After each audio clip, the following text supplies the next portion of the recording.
Supreme court का आरक्षण पर दिया गया हालिया निर्णय विवादों में है। बिहार में भी इसका विरोध शुरू हो गया है। आरजेडी ने इसके खिलाफ कमर कस लिया है। बिहार विधानसभा में प्रतिपक्ष के नेता तेजस्वी यादव ने इसको लेकर क्या कहा, पहले इसको सुनिए।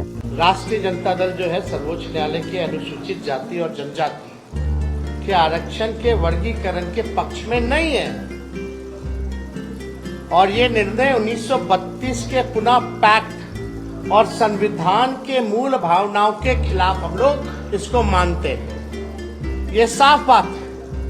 आरक्षण जो दलितों को, आदिवासियों को जो दिया गया था, इसमें क्रीमी लेयर का क्या मामला है? इसमें आर्थिक तौर पे तो था ही नहीं। तो ये पूरी तरीके से हम लोग जो है इसके पक्ष में नहीं है। वर्गीकरण को लेकर के ये आर्थिक तौर पे नहीं है। अगर आर्थिक तौर पे ही आपको न्याय दिलाना है तो आप नौकरी दीजिए सबको।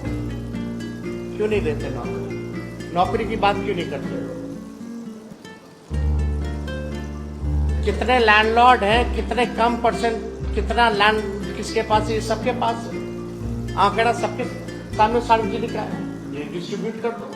तेजस्वी यादव ने कहा कि आज भी समाज में अनुसूचित जाति और जनजाति के लोगों के साथ भेदभाव जारी है।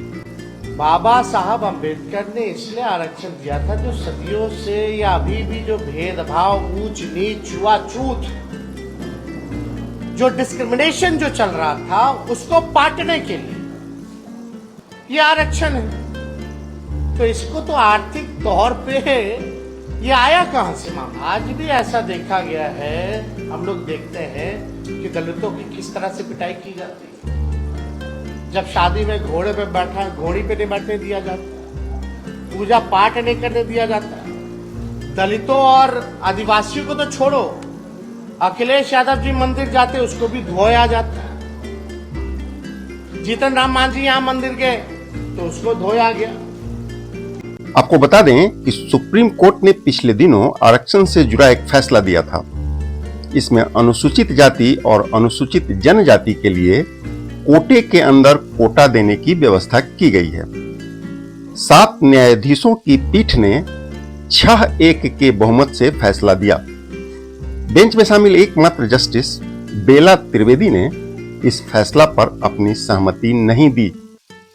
जस्टिस बेला त्रिवेदी इसके पक्ष में नहीं थी। सीजेआई DY चंद्रचूड़ की अध्यक्षता वाली खंडपीठ के इस फैसले के बाद राज्यों को संवैधानिक रूप से यह अधिकार प्राप्त हो जाएगा कि वह अनुसूचित जाति और अनुसूचित जनजाति के अंदर सब क्लासिफिकेशन करके अधिक से अधिक जाति समूह के लोगों के उत्थान में मदद कर सके।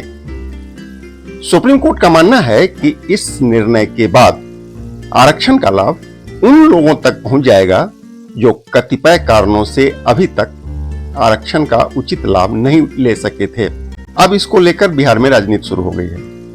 बिहार में आरजेडी ने इसको बीजेपी से जोड़कर राजनीति शुरू कर दिया है। कहते हैं कि अगले साल बिहार विधानसभा का चुनाव होना है।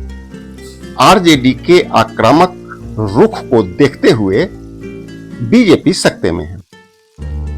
आरजेडी ने बहुत ही बड़ा आक्रामक रुख अख्तियार कर लिया है। लिहाजा बिहार में यह राजनीति का बड़ा मुद्दा बन जाए तो आश्चर्य नहीं होगा। भारतीय जनता पार्टी शुरू से ही आरक्षण विरोधी मानसिकता रही है। भारतीय जनता पार्टी जब जब सत्ता में आती है तो आरक्षण पर पहला बार होता है